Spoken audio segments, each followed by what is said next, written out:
All right. Oscar Pavlov is here. Friend of the pod from the early days of season one of this, and yeah, one of the people that I didn't know before I did that initial gargantuan project undertaking of talking to 100 people about their favorite movies. But yeah, glad to have him back. Oscar, how you doing? Doing very well. It's very good to be here. Yeah, appreciate it. Yeah, you were one person that I remember, even after the 20-part series had come out. I remember you reached out like in late 21 or early 22, and were like, if you ever do a season two, like please have me on, or I'd love to reconnect or whatever. And so now we're here, 5 years later.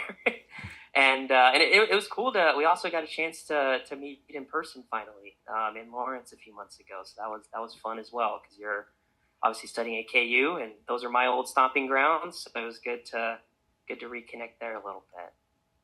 Yeah, absolutely. Yeah, and so it's funny, we're talking about Mirror, Andrei Tarkovsky's film, and a lot of that and his preoccupations with time and memories and all of that. I felt like it'd be a good place to start back on our own timeline. Previously to the beginning of this, February 9th, 2021 to be exact, was the first time we spoke about Paul Thomas Anderson and Phantom Thread. Obviously, now we can say Academy Award winner Paul Thomas Anderson. That's something I'd been waiting for my entire life. But, Oscar, I guess in the, 5.5 years or so, roughly, since that conversation, how has, and I actually have a few quotes I can read back to you from that conversation to kind of illustrate some of this, but how has your relationship to cinema and film and all of it kind of transformed in this period since we last spoke? Everything has changed so radically, and I did not think that such a radical change was even possible. But really, everything was completely blown open. And the timing was actually kind of miraculous in a way. It was almost immediately after we talked for the first time in February of 2021, I discovered Tarkovsky and Ingmar Bergman, and everything just instantly changed. So I reached out to you even before the podcast was released, and I said, is there a possibility we can re-record my segment? Because everything I said then is no longer relevant. So even when that podcast was released back in 2021, it was already outdated. But really, that whole process was an expansion of my world, I would say.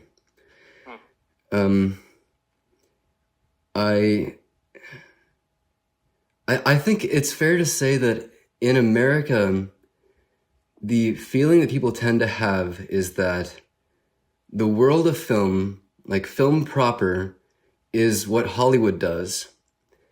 And then there's a sort of side category, which is quote unquote foreign film.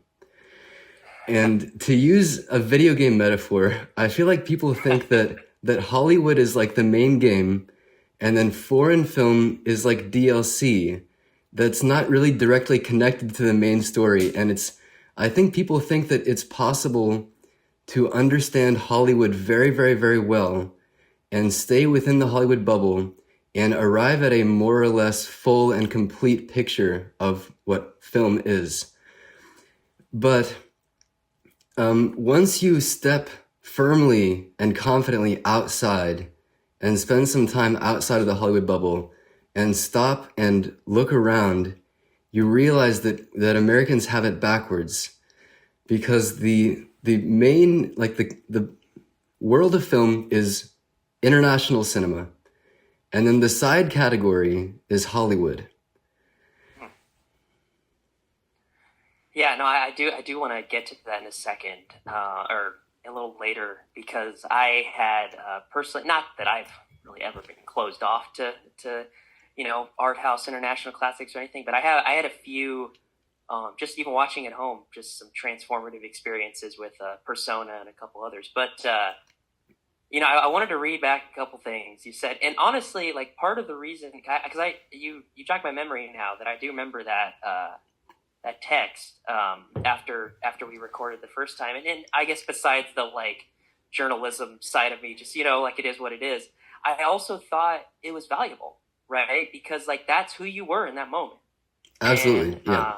yeah, and so like you said some things, and I don't honestly I don't think any of these are like damning or anything. Like you said something like Paul Thomas Anderson is the greatest director in the history of cinema. I'm sure he would be appalled to hear me say that, which I thought was just a great line. And you also says like if my personal taste was elevated to the best possible movie that it could be, it would be Phantom Thread. It's sort of unlike anything in film, but also the culmination of so many aspects of film. And so I guess I just wanted to ask you, obviously, tastes have changed. You get into Bergman and Tarkovsky and a bunch of others, and obviously coming at it from a very academic point of view as well. How do you feel about PTA and Phantom Thread, and I guess how you view him? Obviously, I would imagine you're not like, oh, he's some hack now. I would hope not, but I'd be curious to hear how you view him these several years later. Yes, I think those quotes are actually extremely valuable because for me, I have tremendous respect for Paul Thomas Anderson. I was thrilled when he won the Oscar. And I would say, for me, Phantom Thread is the greatest American film. And I would say that Paul Thomas Anderson is the greatest American director. But that's the thing. That's the difference between now and then. is Yeah. my world has expanded beyond Hollywood. Yeah. Yeah, I mean, well, I guess now we're on the topic. Do you have any one battle after another thoughts? Oh, I think it's a masterpiece. Yeah. I think that, so the thing that I respect the most about the artist that I love, and Tarkovsky is a great example of this as well, is his relationship with his medium has changed so dramatically from when he started, from Hard Eight and Boogie Nights and Magnolia. And those early films, and we talked about this in the previous podcast as well, but he was really trying to be Robert Altman. Like he called himself Little Bobby Altman. And his cinematic language now is so unique, and there's really not a style per se anymore. If you look at Licorice Pizza, or like Master, Phantom Thread, Inherent Vice, Licorice Pizza, and One Battle After Another, it's I won't say that they feel like they're made by different people, because you can tell that it's PTA, but there is not a single method that is running through those films. They each feel like they were approached on their own terms. They each have their own internal logic. Each of those films is its own world, and he is totally unafraid to abandon everything that came before, everything that he's done, in the pursuit of something specific that works for this moment alone. Yeah, no, I think I'd agree with that. I think it also just shows how much of an omnivore his tastes are, too. Because I think like he's pulling from Altman and Demi and Martin Scorsese, obviously, and Robert Downey Sr. and who's even he put in some films himself, and obviously he was kind of helping with Altman's last film and all sorts of stuff. But there's still those themes of like found family, and obviously the settings are sometimes similar. Obviously not Phantom Thread being one of the outliers, but he does love the San Fernando Valley for sure. But yeah, no, I just like for me, PTA is such a revolutionary figure, not necessarily because I don't knock him for wearing his influences on his sleeve. Everybody is influenced by something, right? I think it's more of a matter of what things you're influenced by and how you synthesize that into your own things, which I think he has absolutely done.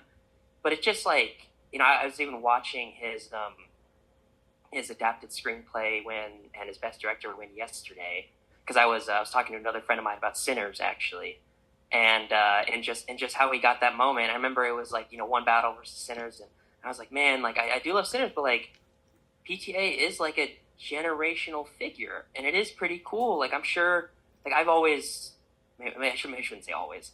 I have come to respect Christopher Nolan, for example, right? And he had that Oppenheimer moment a couple years ago. And I don't mean to make this a complete Oscar pod, but I think him getting that moment, I'm sure there was a similar feeling for a lot of the Nolan heads, right? When he gets that crowning achievement finally, or Spielberg or Scorsese or any of these guys. And so it just meant a lot to me because, a lot of times, whether one battle after another, whether that's your favorite film of his or not. Like honestly, I'm a huge Licorice Pizza guy. Like I am I as don't know, well. it kind of depends. Like I don't know if that's my even favorite movie from this decade of his, but like it's so rare to have like a truly great film be recognized like that, and to kind of be accepted in like this more mainstream sphere, if you will. I mean, it's a film like led by Leonardo DiCaprio, and it's like his first like foray into really action, and so anyway, great car chase and all that. So anyway, I just wanted to just briefly touch on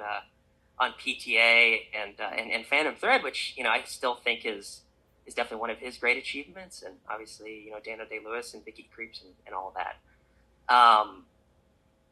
Yeah, and so kind of looking into this, I know you brought this up earlier, and so this is what I wanted to get to actually. I feel like I think Bong Joon-ho, there was that moment. I have to bring it back to words again. During, I think it was the Golden Globes, and it's been kind of proliferated throughout the internet in the years since. But he basically said, like, there's that 1 inch barrier, and I'm paraphrasing, but like there's that 1 inch barrier people have to get over. And obviously Parasite was such a phenomenon and kind of a similar thing in terms of turning people on to contemporary international cinema, at least in the Korean lens for sure. And so I was just curious on your thoughts, because you kind of alluded to it, but like, and I'm totally guilty of this. Like I cannot absolve myself from this. There is like a barrier to entry, I think, for a lot of people in terms of whether it's just black and white, or whether it's 3+ hours, or whether it's in a different language, or God forbid all three. So I'm just curious, like your perspective on that, especially as you really have dove into all of into that world. The first thing I'll say about subtitles is, so the reason I started learning Russian, really because I'm a Slavic studies major at KU, focusing on the Russian language. The reason I started learning the language was to be able to watch Tarkovsky's films without subtitles and to be able to read his theory. So that really is the reason.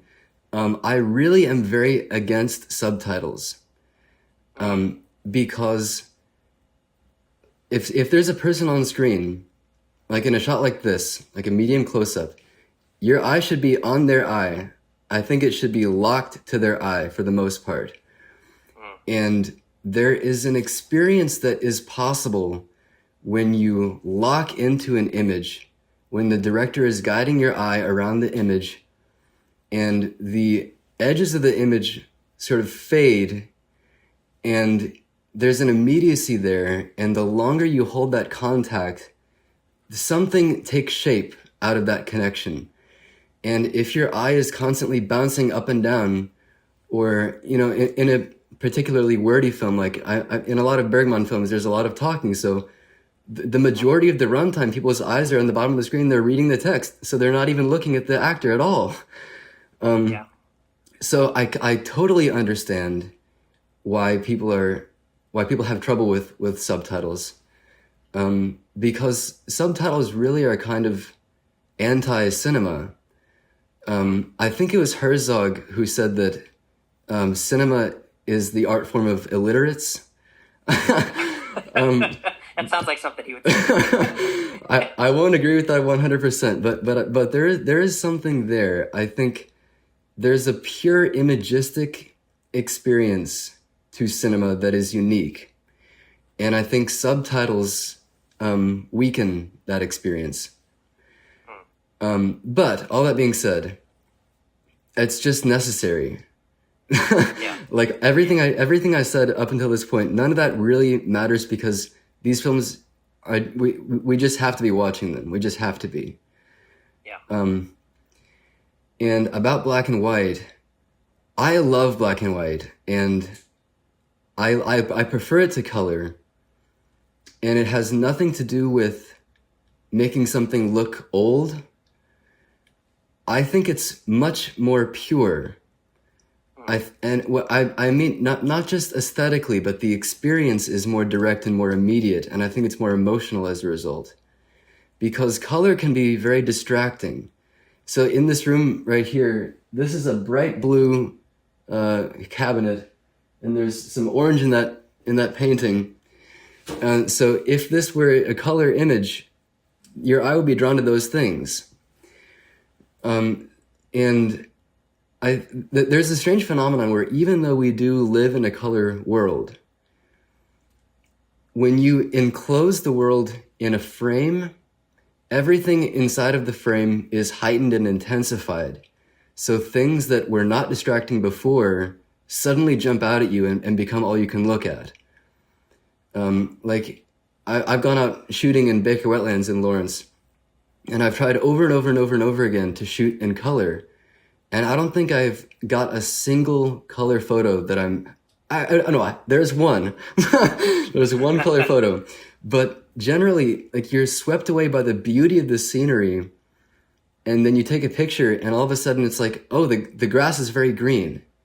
And that's all you can think about. Like, the beauty is lost because the color just jumps at you. So when I use color in my work, when I use black and white in my work, when I use color, I use it very, very intentionally. When I use black and white, it is not to make something look like a film of the past. It is not to fit into a certain aesthetic category. It's because I really, really think the kind of experience that I want people to have is much, it's stronger. The experience is stronger in black and white because there's less that's pulling your attention away from what is really important. Sorry, fix this. What is the one photo you're happy with? Oh, it's a pretty close up photo of trees and leaves, and it's what I like in color photos. And last semester I just took a color photography class, which was a kind of challenged me in certain ways, which is very, very good. But what I've come to understand, and I knew this before, but I really understand it now, is selection is very important in color photography. Selection of a palette, we can say. And the most successful color photographs for me are the ones that are mostly a single color with different variations on a single color.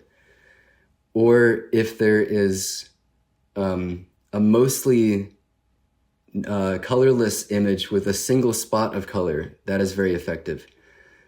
But I think, and what I told my color photography class when I was presenting my final, is the introduction of color to photography presented a very serious problem, and the entire history, the development of color photography and cinematography has been about trying to address this problem. And you can see, if you compare the early color films to the color films of today, like comparing the Technicolor films versus something like Roger Deakins' work in like No Country for Old Men or Blade Runner 2049, it's a selection of color. But I still think, and Tarkovsky talked a lot about it, so everything I'm about to say was what he said as well, is color should be used to do something that black and white cannot do. If you're bringing in an element into a work of art, something new, it should have a function, and it should be impossible for the work to exist without it. There should be something essential that is missing. And for the most part, I don't think that the majority of color films are benefiting from being in color. Are there any, I guess this is like a slight tangent, but are there any films in color that do especially stand out to you? That might be outliers to this? I think that Nostalgia, Tarkovsky's sixth film, his Italian film, is very successful. I think that anything Roger Deakins does, I think, is extremely successful. I think that actually Roger Deakins, because Deakins' favorite filmmaker is Tarkovsky, and I think that he really is the secret ingredient in those films that he made with the directors that he's worked with.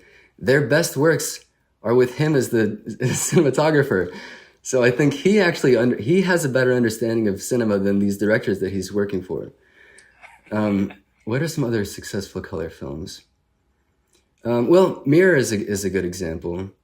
Sure. And then I think of like Powell and Pressburger. I don't know if you've watched it. Red Shoes.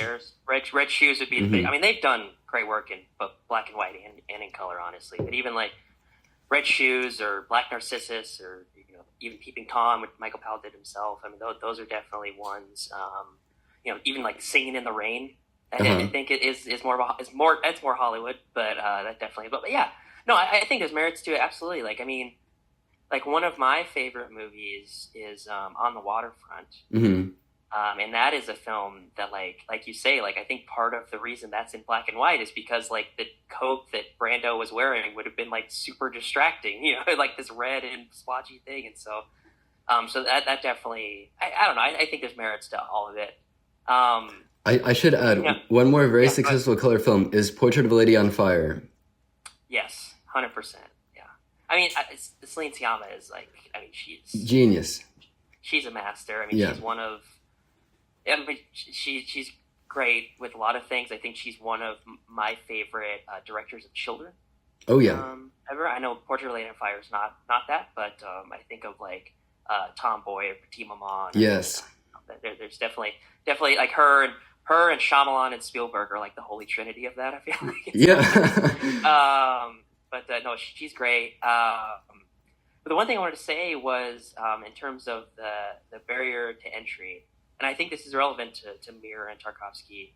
I remember I was having a conversation with a friend of mine that I used to live with actually in Montana a couple years ago. I think it was a couple years ago. Either way, we were watching Come and See though. Mm-hmm. Come and See, the Russian film. It's not Tarkovsky, but it is I think you could call it a classic. One of the most harrowing films I've ever seen, certainly. And I actually just saw it projected in when I was in LA a few weeks ago, which was crazy. And wow. There was like an audible gasp from the crowd because so many of them hadn't seen it because the LA privilege is, I'll just see it, in theaters or whatever, and it's pissing me off, but whatever. But there were so many of them that like that first sequence when they go back to his house and the camera I think it's a pan. It pans over and there's just a stack of dead bodies. That shot, and he doesn't realize it yet. And there was just an audible gasp throughout, like the air got sucked out of the room, and that's just such a special moment. But I remember watching Come and See at home. I think it was my second time, his first, and we were just talking about like Russian cinema basically, and how like Tarkovsky is like the guy. Not to say he's the only one, obviously, because I don't think anything is monolithic. Like Bergman's not the only Swedish one, Kurosawa's not the only Japanese one. It's just I think these guys just get elevated because they get accepted by the West, so to speak, through critics and whatnot. But I was thinking about Tarkovsky, and I don't think at that point I had seen any Tarkovsky, and I was like, I have a very like beginner, like rudimentary understanding of Russian cinema. And I had seen, like, I'd taken a documentary class and we watched like not a bunch of Eisenstein, but like some Eisenstein, in Vertov, and we look like Man with a Movie Camera and all that stuff. Kind of the entry level stuff, but like very important, obviously. Some of the most important, like this is where montage comes from, and kind of that basic stuff. But I was like, Tarkovsky's like a guy that like I haven't really delved into, but I'd always loved to. And like I remember watching Stalker on Christmas, which is not not exactly get you in the holiday spirit, but I like honestly kind of revelatory in some ways. Like I think that's probably, I've seen 4 Tarkovskys now. That's probably my personal favorite. But and we can get to that in a second. But I remember that with Tarkovsky. But I do remember watching Persona. And because Bergman, I remember watching. I know this is like going all over the place, but I do promise it connects. I remember watching in 2021 Bergman Island, the Mia Hansen love film Yeah. with Vicky Krieps, actually. Full circle there too. And I was like, this is really good.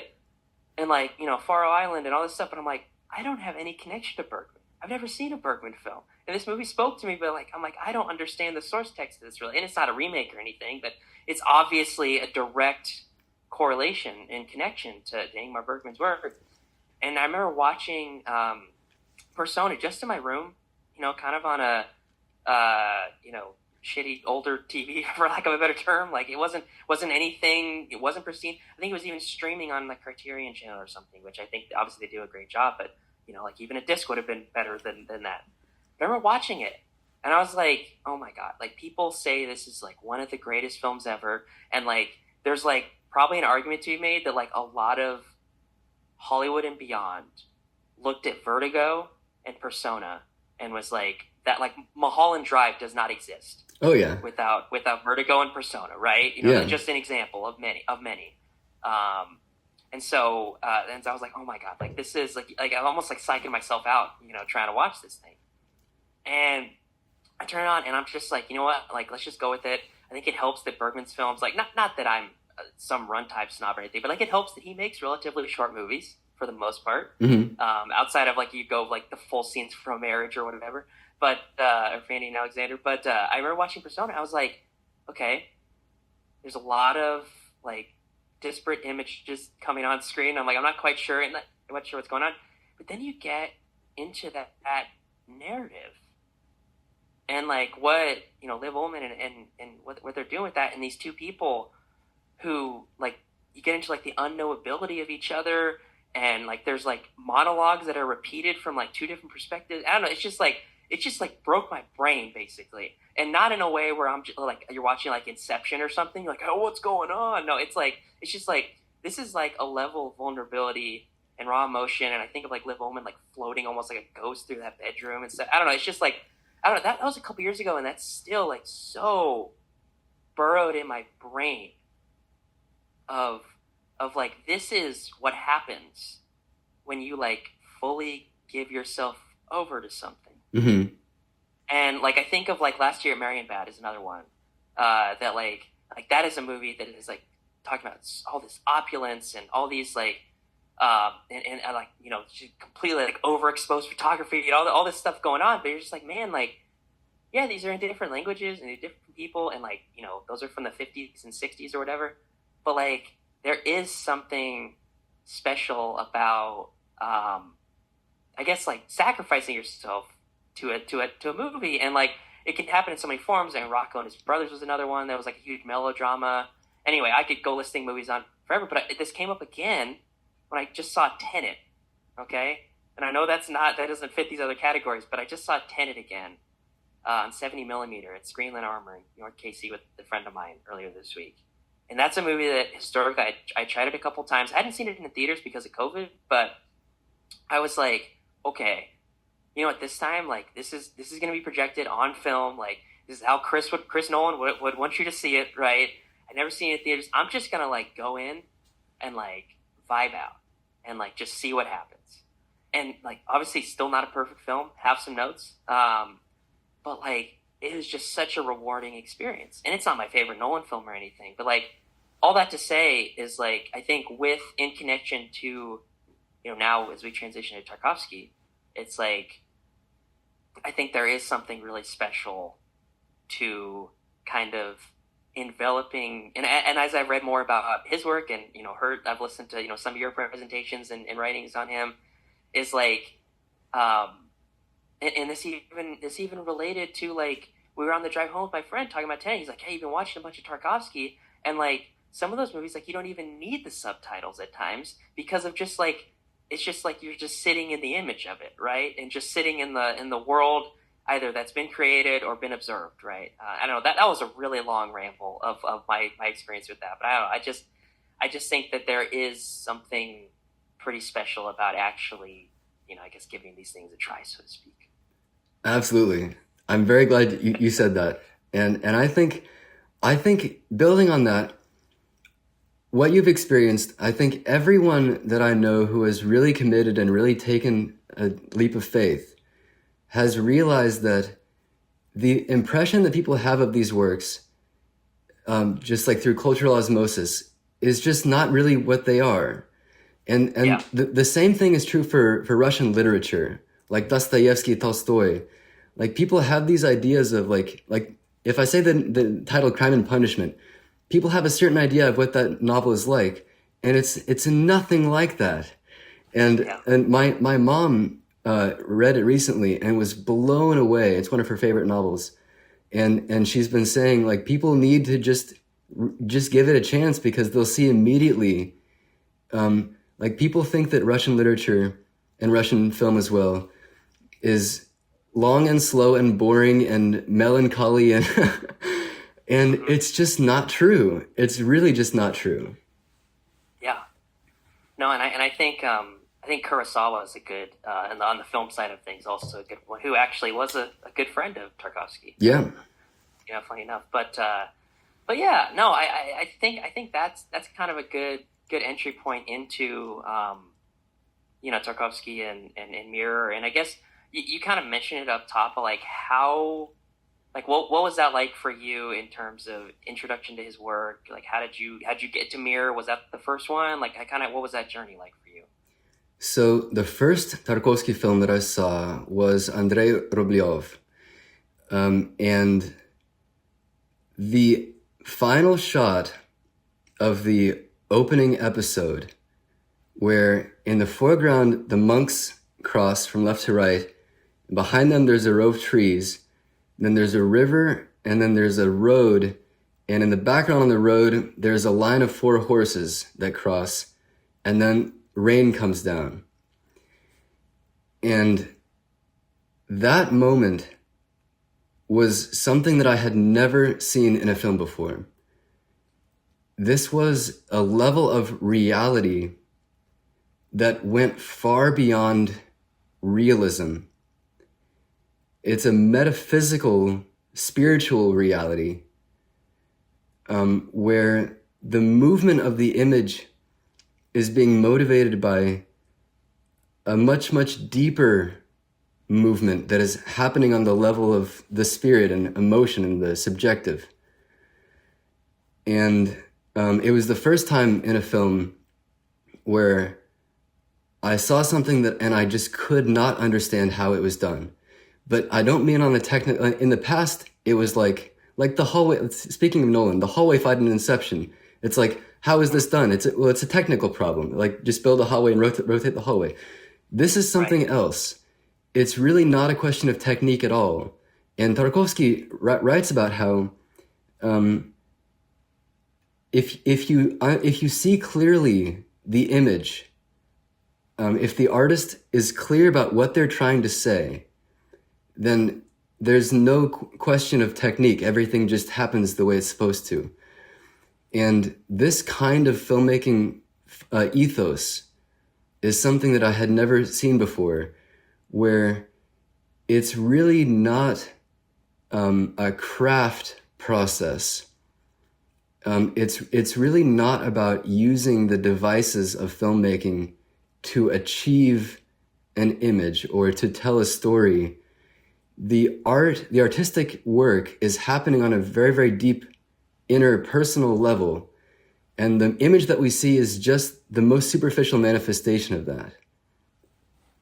And so as soon as I saw Rublev, and I should say about the pronunciation, just for American viewers, no one can be blamed for this because there's no way people could know.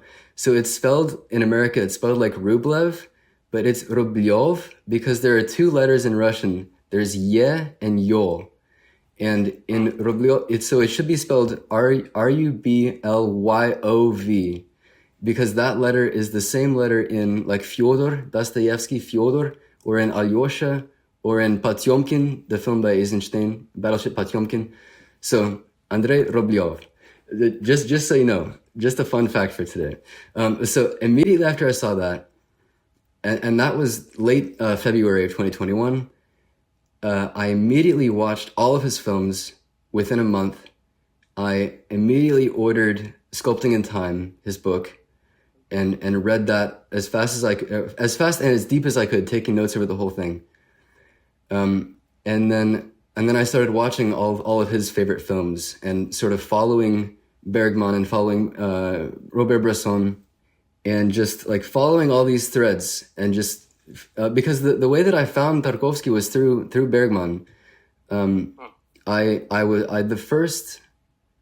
It was not the first Bergman film that I had seen. I wish it had been, but in February of 2021, I saw Autumn Sonata. And I think this is, for me, I think it's the best Bergman film to start with. And this was also a revelation for me, because it was the first time when I really, really saw clearly that the characters in this film each have their own private emotional journeys. And when they talk, it's a struggle and a failure to communicate. And it's these private worlds that are reaching out and sometimes violently clashing, and then there's an inability to understand one another on a deeper emotional level. And I understood watching Autumn Sonata that these private emotional journeys are not just the choice of an actor in the moment, like responding to text.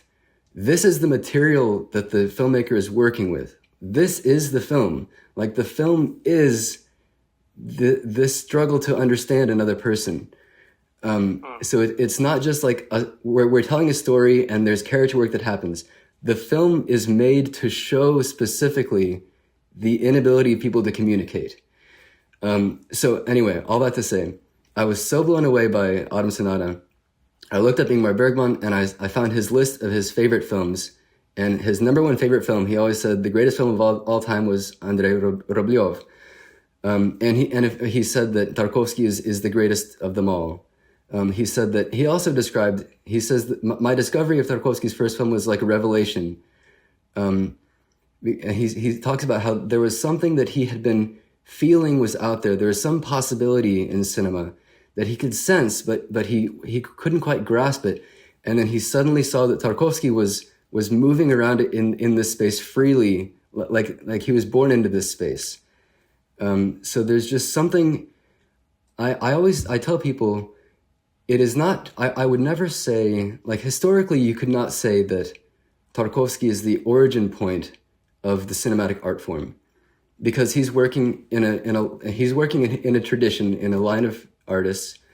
But there is something new that emerges with Tarkovsky's cinema. There is something that he is doing, the nature of his relationship with the film image, something that had never existed before. But him doing this kind of work actually reached back in time and activated this element in previous films. There's this philosophy. I'm always talking with, I have a philosopher friend named Shudi Young, who's from Shanghai, but now she's studying in UC Berkeley in California. A genius scholar. And I forget whose philosophy was, but she sent me this article about how works that arrive later on the historical timeline actually, in a very meaningful way, change works that were made before, because they activate something in the mind of the reader or viewer. And then when the viewer goes back to those old works, they see something, like something has been uncovered. And like the artist is doing something unconsciously. Like Ingmar Bergman, before he discovered Tarkovsky, was moving toward this element unconsciously. And then after he discovered Tarkovsky, then his later films are much, much stronger. The second half of his career is much stronger than the first half. And really, the thing that Tarkovsky discovered about cinema was the time element, which his book is called Sculpting in Time, but the most accurate translation of the title is Imprinted Time. And that is something that cinema can do that no other art form can do. is record the flow of time through reality and imprint the rhythm of the movement of time, the pressure of time, and then the artist's voice, the artist, if we say style, then that style is present in their sense of rhythm, in their intuitive, natural, unique sense of the flow of time. Yeah, and I mean that's present throughout this whole movie. I mean, I do love how I mean this whole movie is like a memory piece to put it in very blunt terms. Mostly for myself to understand, but I thought it was interesting how just watching it and just looking back at it, how he mentions it directly. Like I think there's at the very beginning, there's that line from the titular Andrei Rublev himself, the same actor, I think. Says, has it ever occurred to you that plants feel and are aware, maybe even understand? And he mislabels a tree, which I thought was kind of funny. They're not hurting anywhere while we rush around in a great fuss spouting our banalities, all because we don't trust nature within us. It's all our mistrust and haste, or lack of time to stop and thinking. Later, the father character asks his mother, like, what year did father leave us?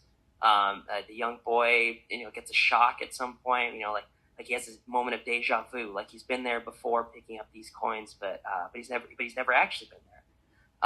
And of course, we're jumping through time in memory and in dreams and stuff, but I guess with this film specifically, and obviously his previous work that at least I've seen that deal with time in a way, and he talks about this elsewhere. But I was just curious, I guess specifically in this film, in Mirror, what do you think of just his use of time, and whether it's wanting to sit in a moment, I guess in media res or whatever, but also just kind of jumping back into these memories of this dying man.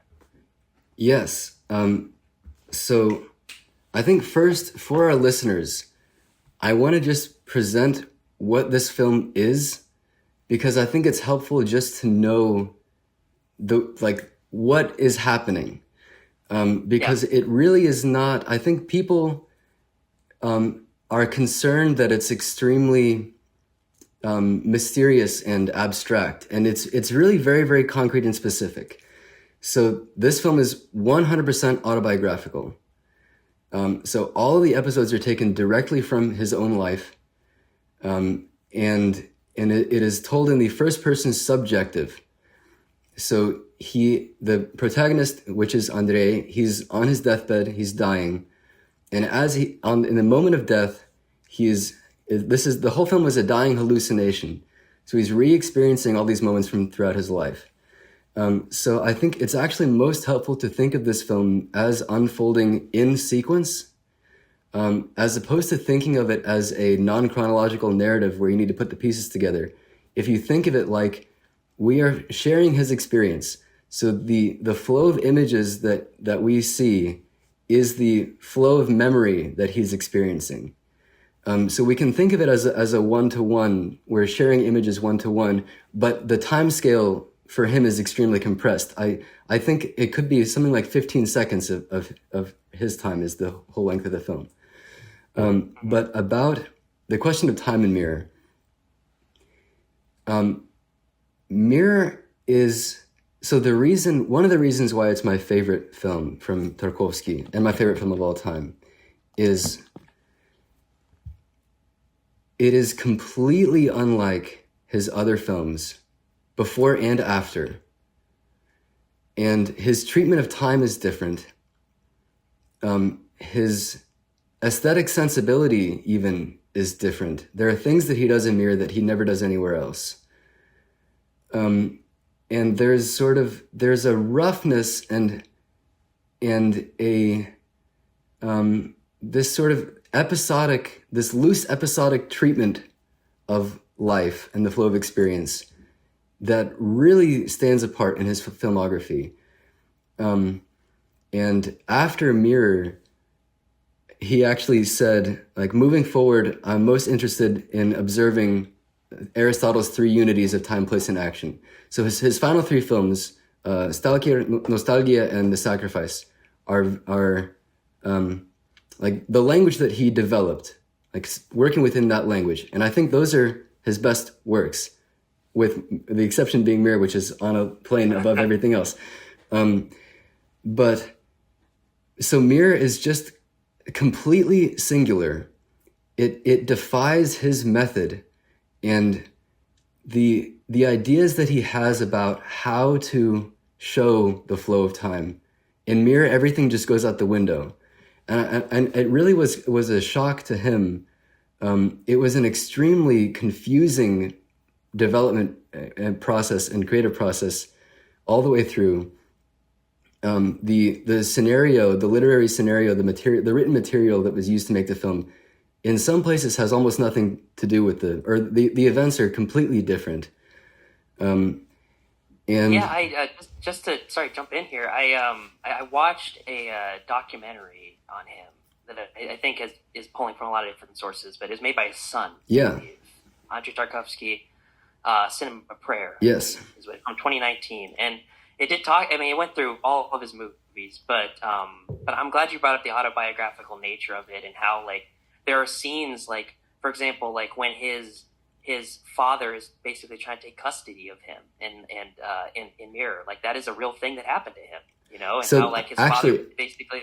Oh, sorry, go ahead. I will say, actually, so that in that scene, that's actually him talking to his ex-wife about his son. So there are three time frames.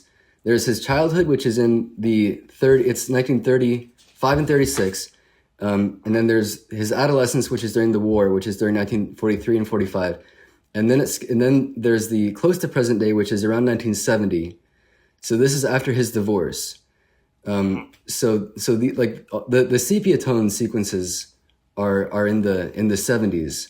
So the actress who plays his mother plays Natalia, his ex-wife, who in reality some of the names were changed, but that's his first wife, Irma Rausch, who is in Rubliov as the Holy Fool. So she plays his mother and his ex-wife, and then his son plays the young Alexei, which is Andrei, and Ignat, his son. So that scene, it is autobiographical, but it's him attempting to take custody of his son from his ex-wife. Yeah, right, for sure. And you know, you talked about some of the developmental process. I think they said in that doc that it was like the 19th cut or something that, like, basically they finally got to that. And yeah, like you say, like, basically the script and the finished product are just so far apart, which I think there's many stories of productions that can happen with that. But the one thing that really stuck out to me from that doc, but besides the autobiographical stuff of how, you know, there was like a shot of his wife, like, sitting on the fence or whatever, like, you know, images that played from his experience into the film, but how, like, their initial reception of Mirror, I think, was interesting, and how there was, like, a fight that broke out after a screening, and there was this woman, the cleaning lady, came in to clean. Yeah, the cleaning lady.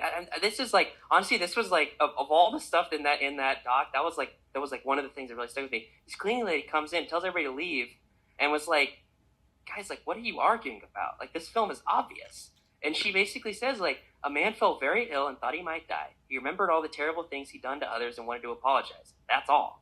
And, like, I think Tarkovsky, like, he was like, yes, like, these film critics are, like, you know, the more they talk, the less they understand, I think was his direct quote. And so it was just, I don't know, it's just fascinating to me, again, kind of back to what we were talking about, how this, I think, watching this, like, especially if you go in cold, for example, like, just if you just were to watch this, be like, what the fuck is this? Almost, I could see some people having that reaction, but, like, it is.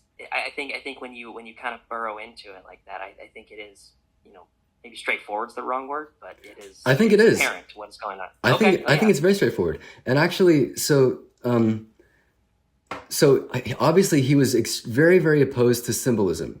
He was always very Yeah. clear there is no symbolism in any of his works.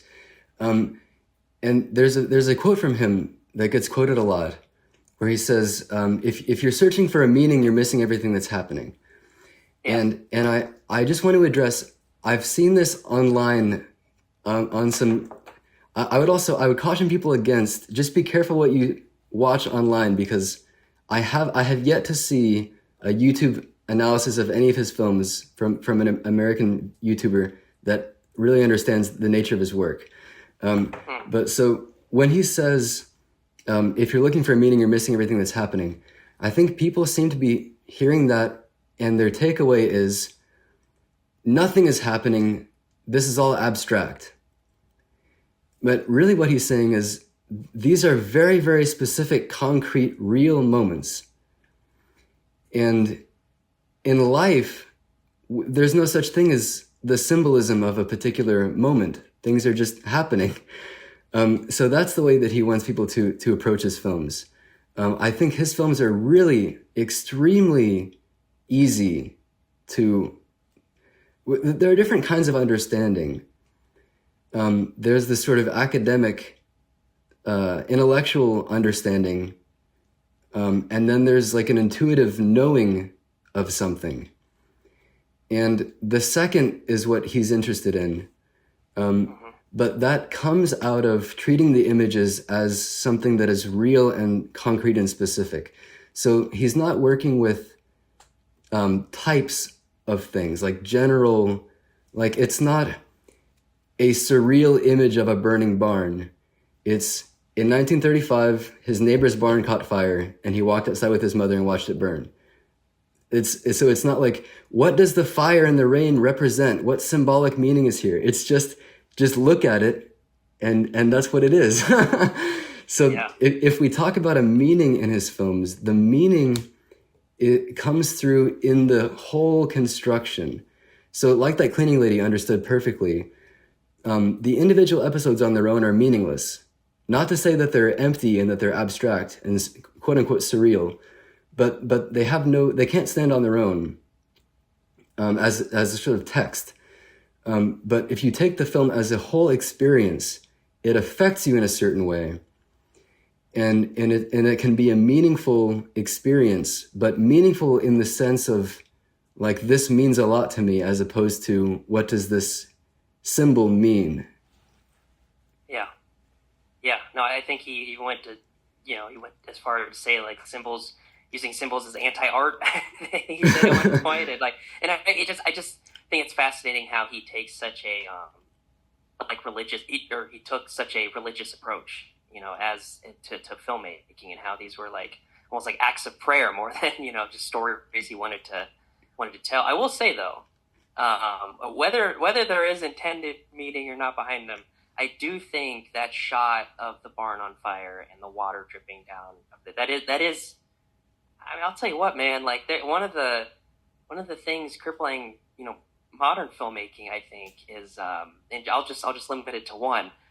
In this case, is creating an arresting image, and whether that image itself, has 7 layers to it, or this has just popped into my mind, or this is something I saw, or whatever it was, is like there are so many just shots in this movie that like that is one, or like when his mother goes to, is it a printing press? Or Yes. Yeah, but he goes to the printing press, and the lights, like, it's not a lens flare per se, but the lights are like kind of so bright as she walks through there, and it's like almost amping up this anxiety as she walks into this confrontation. But so I guess all that to say, to people that have seen it or haven't seen it, like there are, I guess more quote unquote like typical filmmaking choices in this movie, whether not to cast aspersions or intentions on what he's doing.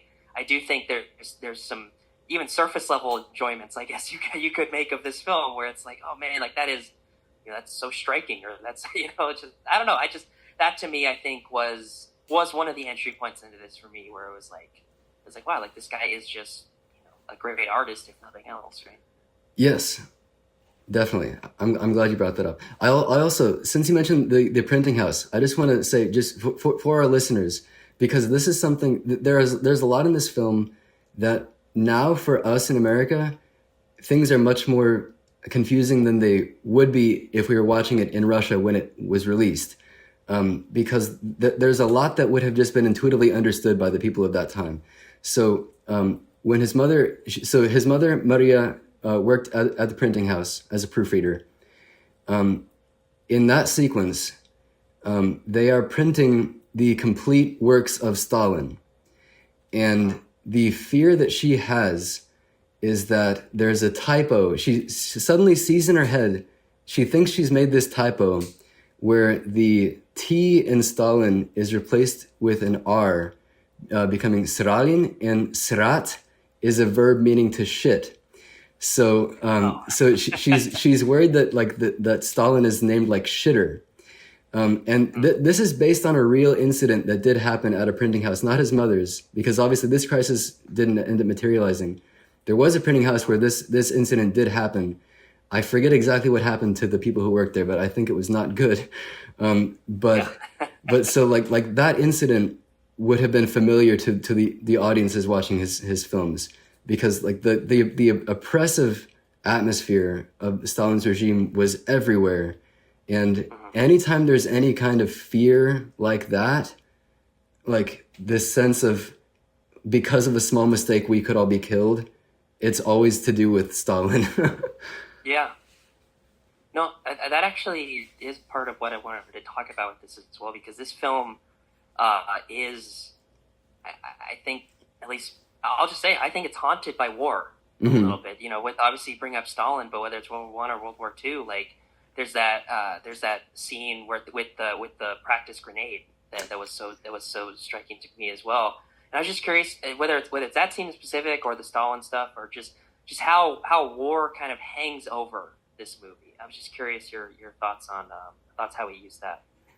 Yes. So his father was in the war and was gone a lot because of it. And actually, his leg was amputated, so returned home at one point with his leg missing. And Andrei's first memory was, I think, he was either 2 or 3. He says, like, the scientists have said it's not possible. Biologically, it's not possible for a human to retain a memory at so young an age. But he remembers vividly hearing planes flying overhead, which was for some offensive that was like pre-war. So like his very, very first memory has to do with warfare. And a lot of his films, well, Ivan's Childhood, which I do not like very much. Well, it really was not his film. We can get into that if we have time, but he took that film. I don't know if you saw in the documentary. He rescued that film from someone else. It was like the situation of Peter Jackson with The Hobbit. But then his final film, The Sacrifice, is one of his very best films, and that is also to do with war, but that's about World War III. It's about global thermonuclear war. And Tarkovsky is always interested in the duality of beauty and horror, and these juxtapositions of the cruelty and savagery and machinery of war, and of just more broadly just like industrial progress, juxtaposed with living in harmony with nature and these small, intimate human moments. And I think that there is something that he thinks about living out in the woods, and living in peace, and knowing that there's this mechanized, like this enormous death and horror happening elsewhere in the world. And that sort of rift, and then having the connection to it with his father. But then he never ended up serving in the war. So I also, just about Russia's relationship with World War II specifically. Russia is the only country out of the ones that fought in the war, everybody else calls it World War II or the Second World War.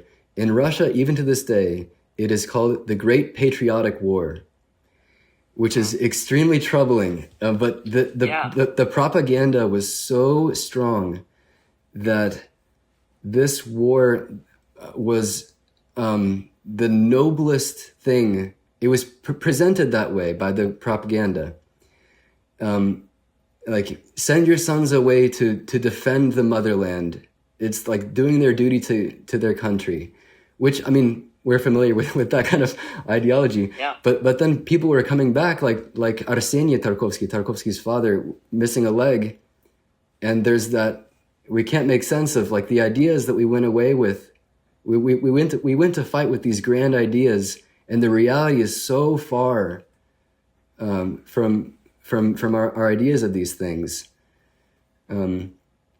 So I mean, all throughout in every single one of his films, he's grappling with this feeling that humanity is moving very, very fast in the wrong direction. And every step that we take as a species, as a group, is the wrong step. And trying to pull back and trying to ground ourselves in the present, and to reconnect with nature, repair that damaged relationship. Yeah. I even think of somebody like Miyazaki. Yeah. Too. Like they have very similar. I would imagine. I don't know if they ever spoke or anything, but I would imagine that they would agree on a lot in terms of humanity's relationship to nature and how we're destroying our own world. And like I think of a movie like Princess Mononoke, for example. like I think there's definitely a lot of those same elements there.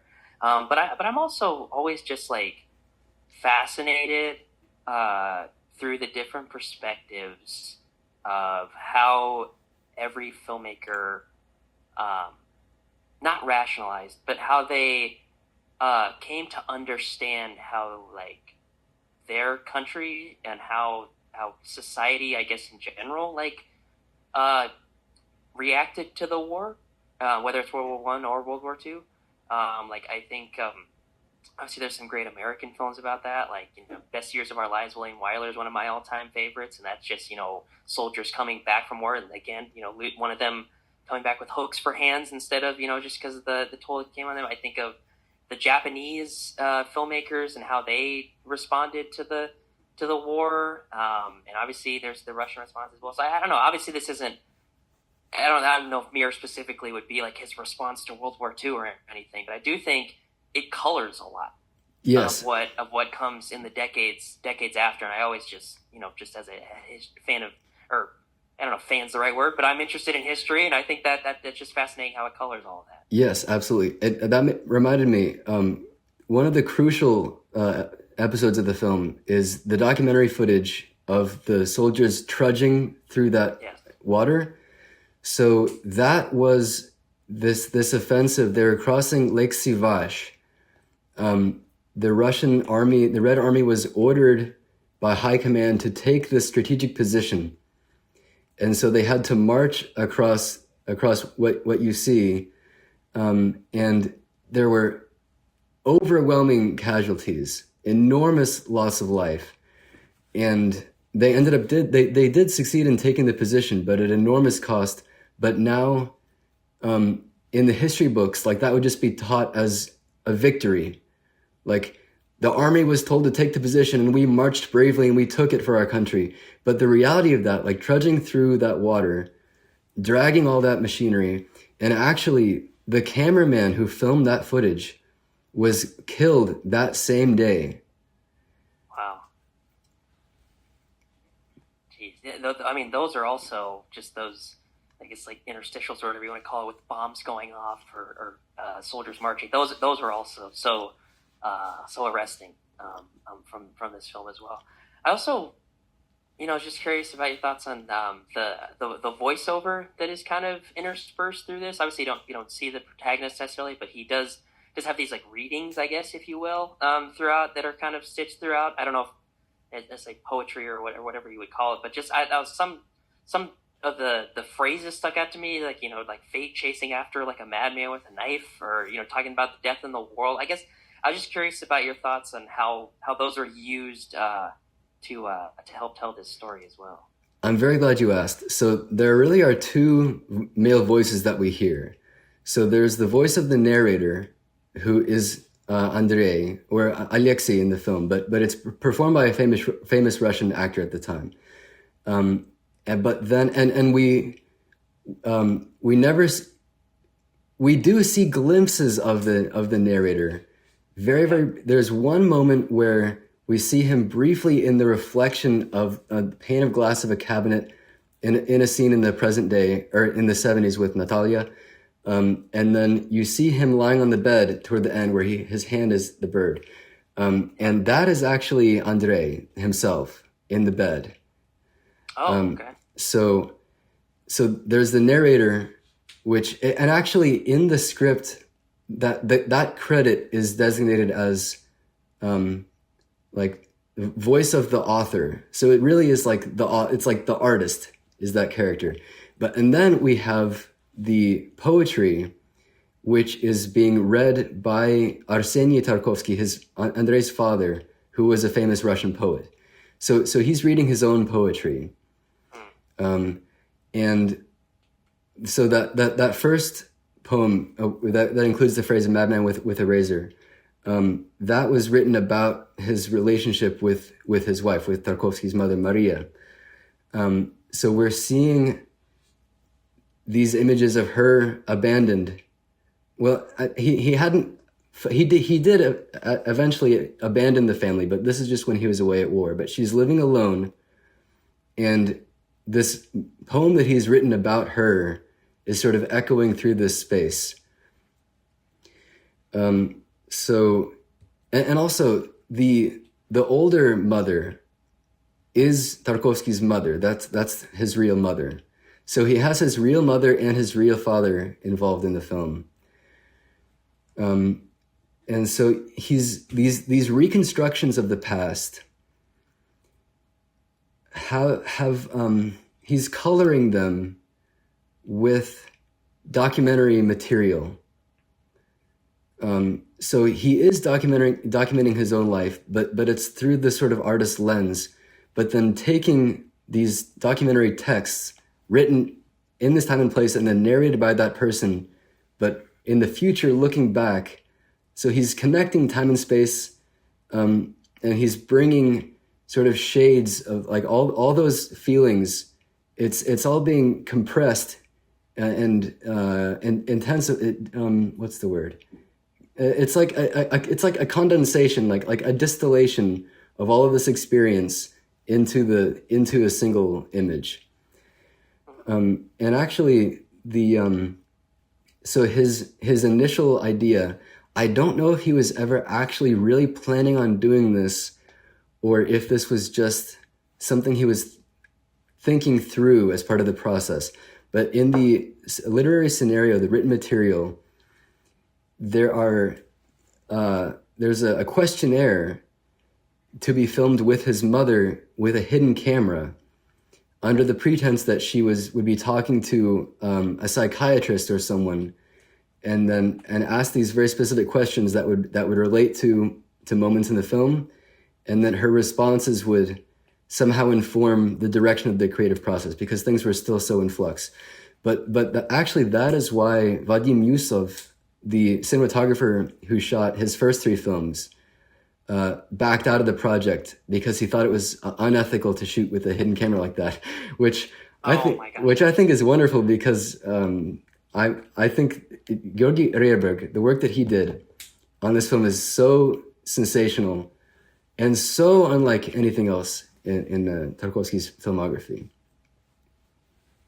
I guess if you could expand on that, how do you see this differently than his other films?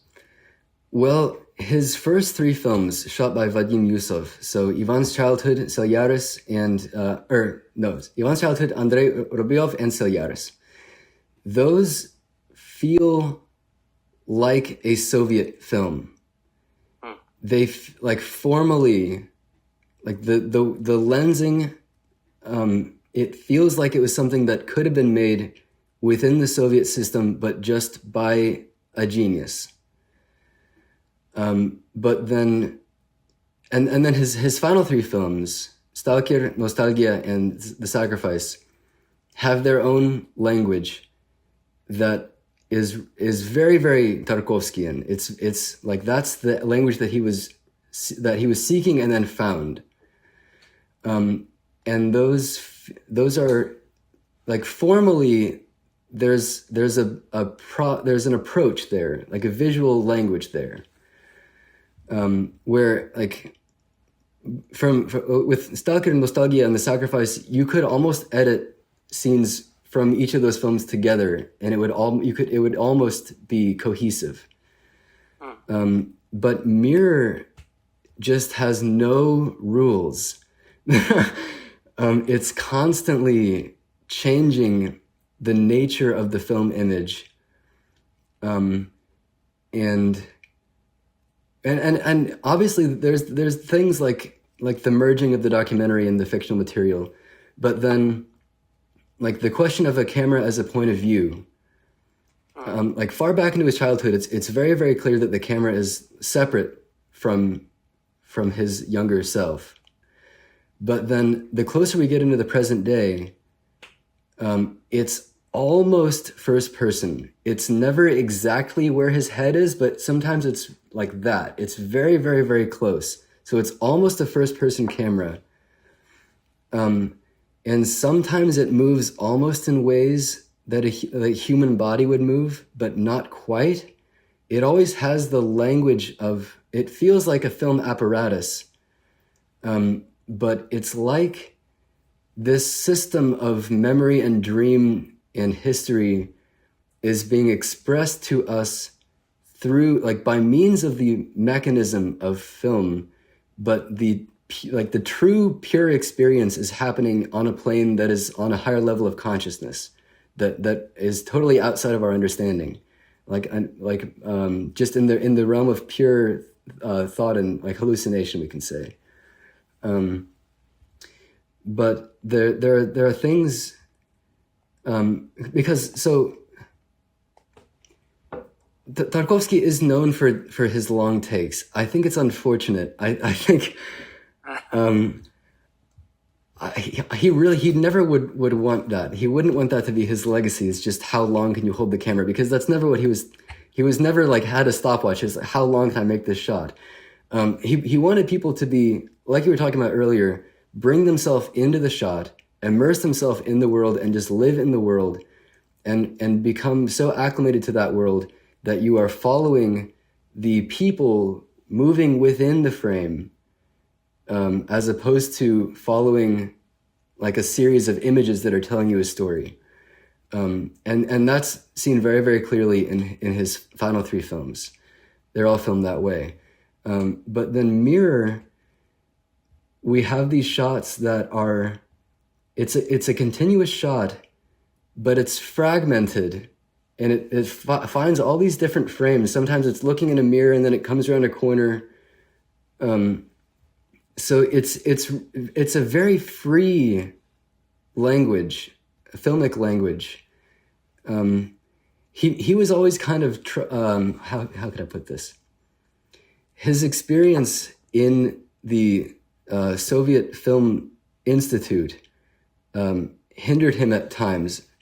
When he worked with Sven Nykvist, who is Ingmar Bergman's longtime cinematographer, who filmed The Sacrifice in Sweden, Nykvist would talk about how he was always having to pull Andrei away from very clean, sort of smooth, linear camera movements that were sort of drilled into him as the correct process. And in Stalker, that film is very correct and perfect. And Mirror is not that way at all. Something that I love about Mirror is it almost feels like it's falling apart. Like every time I watch it, and I've seen it upwards of 20 times, every time I watch it, I feel like I get the feeling this is just not going to work. Like the experience is falling apart. It's too messy. It's like it's gonna break down. And then the ending just brings this purity of feeling.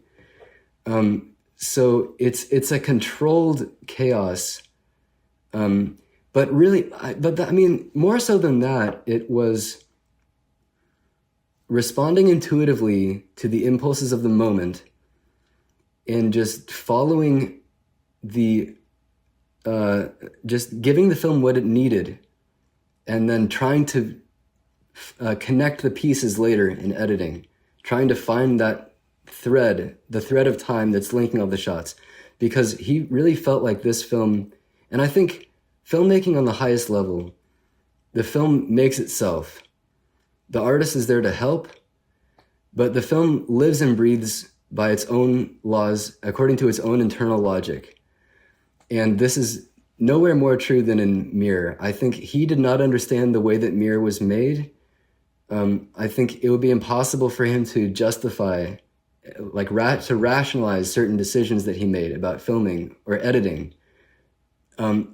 We can say that it's intuitive filmmaking, and that's accurate to say, but it's feeling the film on a deeper level, like a purely cinematic level, which is a flow of images and a flow of sound, and building an experience out of this material that brings you through this chaos to this place, which I think, on the one hand, it's like the film was made by itself through him, like using him as some kind of conduit. On the other hand, it is so personal that it's impossible to think of it as originating from anywhere outside of him. So it's that dichotomy that's very interesting to me. Because that, I know you've obviously talked about how much you love this movie, but it does kind of feel like the maverick quality of it in terms of how this is unlike anything else in either in his filmography or really anything that came before. Is that kind of the distillation, I guess, of this is so groundbreaking and rule breaking and kind of just its own, maybe not enigmatic, but its own unique thing, right? Is that kind of the distillation you would say of why this specific one and not Sacrifice or any of his other ones kind of stand out to you? Yes, exactly. I think that's what I respect the most about Tarkovsky, is the fact that he developed this method, this way of seeing and this way of conceptualizing the film image that he used extremely effectively. But Mirror, he opened himself up to something terrifying for an artist, which is doing things and not understanding what you're doing. Just understanding it as best as you can. And then just trusting that the film is being made. And so I think there are different arguments that could be made for his best film. Mirror is my favorite, and for me, and I think for him, Mirror is the best. But I think there are arguments that could be made for Stalker. I think there are strong arguments that could be made for Nostalgia. I think in terms of Tarkovsky's cinema perfected, his method, sculpting in time perfected, I think that might be Nostalgia. I think it's his purest, most direct, simplest, and most honest film in the sense of the film images were being born out of his immediate experience. But then you have the kind of honesty that we see in Mirror, which is a totally different... Mirror really is like a confession. Something that I think about a lot is that I've been struggling with a lot and talking to my co-writer and my scholar friend Shudi, is this question of, so film has a dual nature. The film image at all times is always two things and they oppose each other. On the one hand, it is always a representation of life. The film image is not life itself. It's a picture of something on a screen. So we know that it's not real. So it's like a picture show, like a shadow play on a wall. So there's like an aesthetic experience, like a sort of a spectacle entertainment that is inherent to like the ecstasy of experiencing a flow of light on a screen. But then we have the other side, which is the reality that a film image is always documentary material. Because anytime you use a film camera, that whole process, the circumstance of filming is always part of the film image. And no matter how hard you try to use the devices of filmmaking to convince the audience to buy into this fantasy, if it's a fantasy world, to accept this fantasy world as real, the reality will always be these were actors standing in a place at a certain time with a camera. So we have film as representation, and then film as captured life material, documentary material. And the thing about Mirror that is so interesting is it does both of these things at the same time, but the way that it combines them and the way they communicate with one another, the way the documentary material relates to the reconstructed material, it elevates both of those things beyond representation or document into a kind of sublime space. There is a quote from him from Sculpting Hand that I just recently read, and I wrote it down. I just saw this. Oh yes, here we go. He says, "Art must transcend as well as observe. Its role is to bring spiritual vision to bear on reality." And this is very true for Mirror, because the documentary material is directly observing these real events. So either the crossing of Lake Sivash with the Red Army, or the Spanish Civil War and all the children, or the test of the nuclear bomb. This is all documentary material. Then you have his reconstructed material of his own past, where he has actors that are performing scenes with his mother or scenes with him and his ex-wife. And then you have the dream sequences, which are something else entirely. But all of those things, there's a unity there. It's all film image. And we can say that each of those different aspects of the film is treating the film image in a different way. But through the film's construction, they all kind of take on the same quality, which is the quality of a transcendent reality.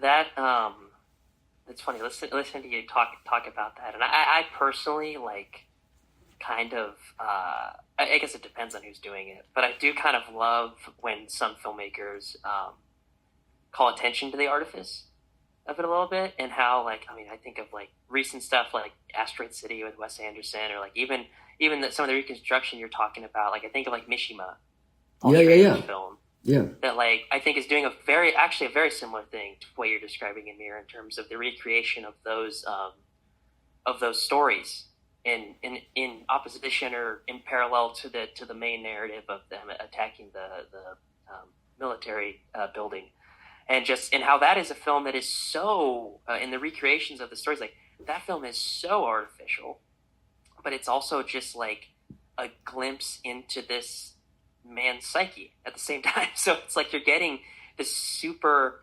authentic thing, this superhuman thing, I would say. It's very humanist, but it's also calling attention to the facade of it as well. I don't know, it's just being able to deal with those two tensions in an effective way is like honestly one of like my favorite magic tricks and all all of it, because I mean that's what cinema is. It is a magic trick to pull off whatever you're trying to pull off.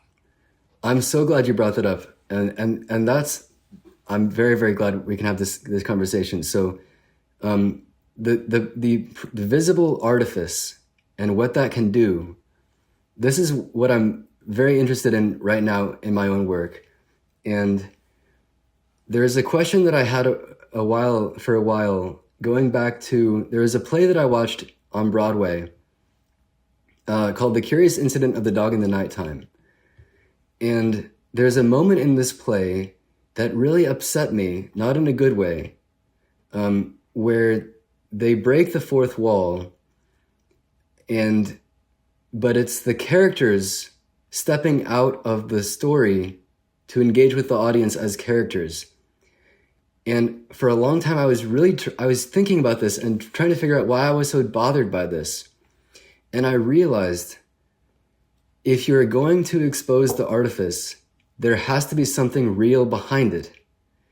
And if you do that, then by shattering the illusion of the image, if the image is actually just sitting in front of something real, then that shattering pulls the audience through the image into the real moment. So I'm never interested in like experiments with device just for the sake of being quote unquote avant-garde. For me, it always has to serve the experience. And if we talk about like the question of, which we touched on earlier, the question of realism versus reality in film. Like capital R realism, I call it, as a movement, as an artistic movement, which we saw in theater as well, in the works of people like Arthur Miller and Tennessee Williams. That kind of realism compared with the work of someone like Samuel Beckett, who's my favorite playwright, and he wrote Waiting for Godot and Endgame. A lot of people would consider Beckett's plays absurdist plays. And on the surface, they have a lot less in common with what we understand as like everyday reality. So they're further from realism, but they have more reality to them because they are more they're more in tune with the full nature of the theatrical, like the play experience, everything that makes up a play. So you have the audience sitting in their seats. You have actors performing the same material over and over and over again, sometimes hundreds of times. And there's a stage, and you walk off stage, and you're no longer in the play, and then you walk on stage. All these conventions, if you bring those into the play, just so they just creep in at the corners, there's a sense of reality that comes through very, very powerfully. And that's what I have been interested in film, is moving away from what is considered to be realistic film, but not moving toward unreality. It's moving away from realism and moving into reality, where the devices of realistic filmmaking are breaking down, but behind them, we are seeing the real moment, the real circumstance of filming. So a real camera in a real place, recording a real person in a real moment in time. Yeah, no, it's interesting. I mean, that's always something to consider, or that I think about a lot in terms of even just like reception to film, in terms of people. I think one criticism that gets, and I know I always keep bringing it back to Hollywood, but I feel like one criticism that gets levied against a lot of films is that, and sometimes this can be true, but like that dialogue didn't sound natural, or didn't sound like it came from a real human, or whatever. Which again, this is always a case by case basis. I never want to generalize or paint with too broad of a brush, but it is interesting of like people wanting whatever version of reality or realism or naturalism, which obviously definitely had a huge moment, especially in America. Yeah. And like this, like the new Hollywood movement is all about that. And I love. I mean, Jack Nicholson is one of my favorite actors. It's like there's I think there's a place for all of it, but it is just an interesting thing in terms of like what most interests a filmmaker and what best serves the story, or God, then there's the whole thing about like whether people need super plot driven stuff, or just kind of living in a moment, which I guess is a slightly separate thing. But I don't know, all this stuff is just so interesting, and obviously you linking it to theater obviously makes a lot of sense as well, and how obviously those two things are so married. Obviously there have been many playwrights that have written films, and plays that have been adapted into films, and I don't know, it just all works together, and I think that is so interesting. One thing that I wanted to read this quote kind of as maybe we're winding down here, that we probably maybe touched on a little bit, but isn't it a documentary again about, I think this was kind of Tarkovsky, and like what connected his first 4 films that he created or that he directed. It says the desire. It's kind of about the desire to develop and delve into characters who exist in a state of extreme tension and who are going through an intense spiritual crisis in which they must either break down or finally get their footing once and for all in terms of being faithful to their ideals and true to their principles. Which, I think as much is about the protagonist and the stories he's choosing to tell, but it also just kind of feels like his ethos as a filmmaker to me. So I was just curious, like I'm sure you've probably read that quote before, but I was just curious any expansion on that. I love it. I think I'll add to that. I'll answer that with another one of his quotes, which is somewhat similar, which is, he said, "For me, the most interesting characters are those that are outwardly static, but are inwardly charged with energy by an overriding passion." And this is something that can be seen in all of his films, or most of them, I should say, especially his later films, is it's like Chekhov, in the sense that externally nothing much is really happening, but internally there's tremendous violence. And I think this is a very modern problem. And he talks about, he talks about how every art form comes into being as an answer to a spiritual crisis.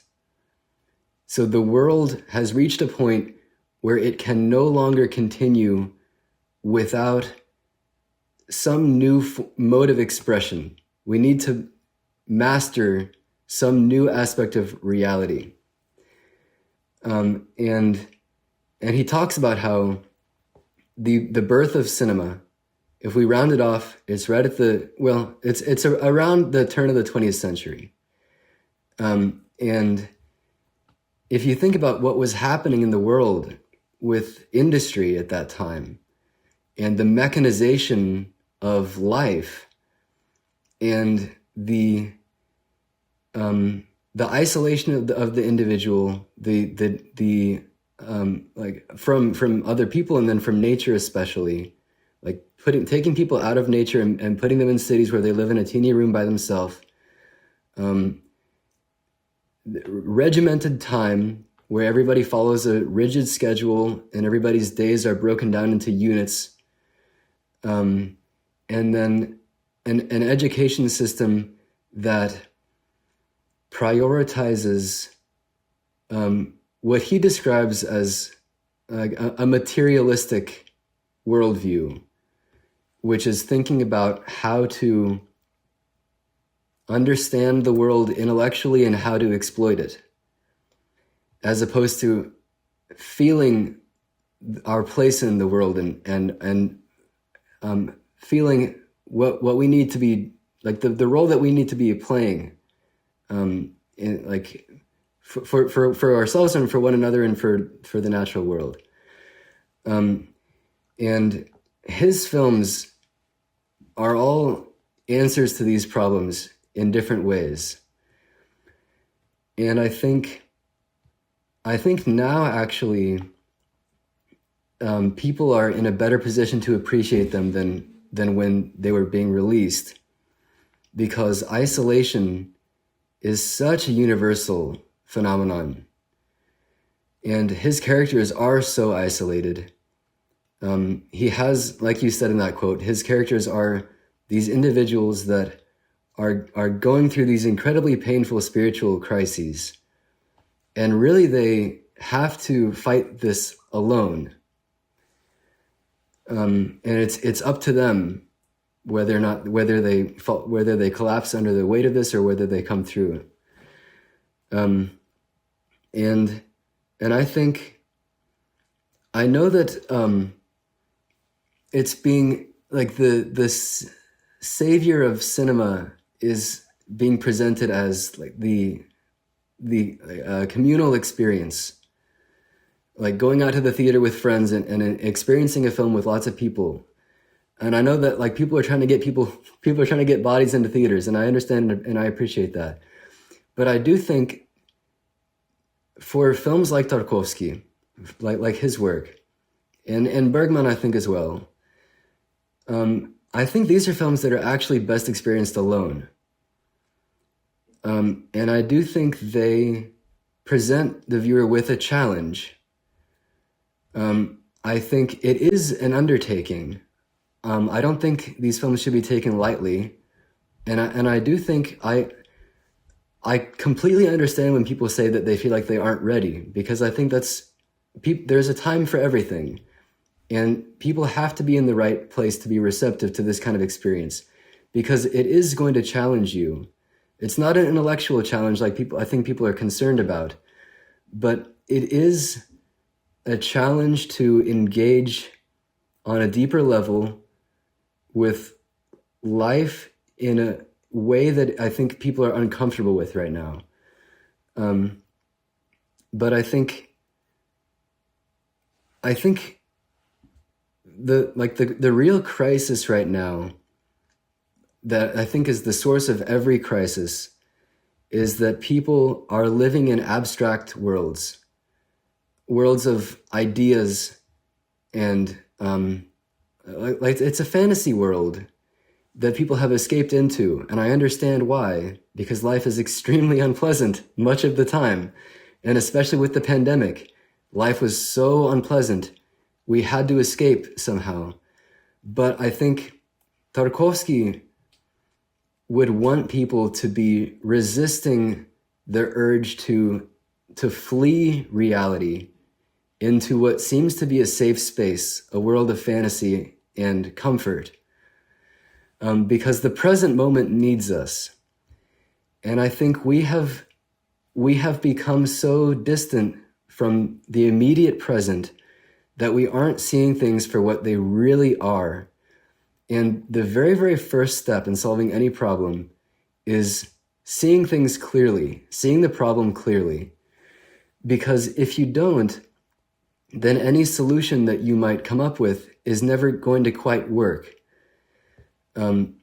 So I think Tarkovsky's films are an invitation to slow down and even stop what you're doing. Completely stop. Just have a moment of stillness and then commit yourself rigorously to the present moment. And I think the same fears that people have about the present in reality are the same fears they have about Tarkovsky's films. Like, it's so slow and so boring. Like, nothing's happening. I just don't understand. Like, I just want the answer to be given to me. I'm just so confused. I just want to understand. And I think learning how to engage with Tarkovsky's films has a real world benefit, because that kind of engagement, and what I've seen is, obviously, I mean, my problems have not been solved. I have many problems, but I will say it's different problems than I used to have. and I think I guess at least you're evolving, right? Yes, that's the most important thing, and that's what Tarkovsky always said is like the reason why we're here is to elevate ourselves, and he said on a spiritual level, but he doesn't mean religious necessarily. Just continue to deepen our relationship with the world, and continuing to question our place and our role and our responsibility. And his films are opportunities to practice that kind of attention. Because that's really what his filmmaking requires is a development of a certain practice of attention. It really has nothing to do with any kind of background knowledge. Of course, I understand for a film like Mirror, like we've talked about, there are certain historical things that out of context, it makes the film difficult. But this kind of filmmaking, this approach to filmmaking, this this pure experiential, emotional filmmaking shows people how to live in a way that I think is necessary for this moment.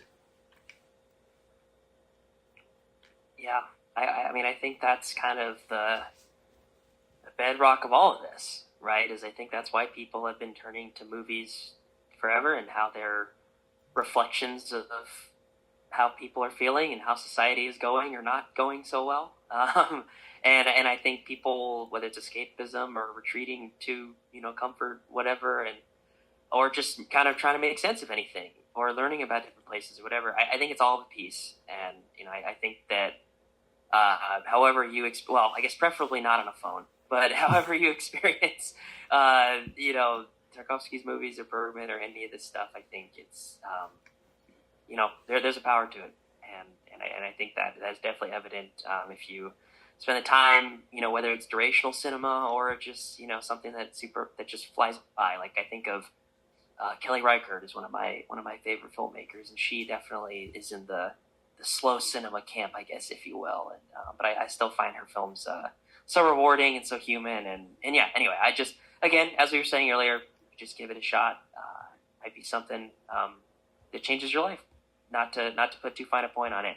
I think that's probably as good a point as any to wrap this up. Oscar, just thanks again, man, for doing this and kind of sharing your experiences with Tarkovsky and Mirror, and yeah, kind of, I guess, giving an update on where you're at cinematically and just in your life overall. Thank you so much. This really was a pleasure. Awesome. Same on this end. Thanks again, man.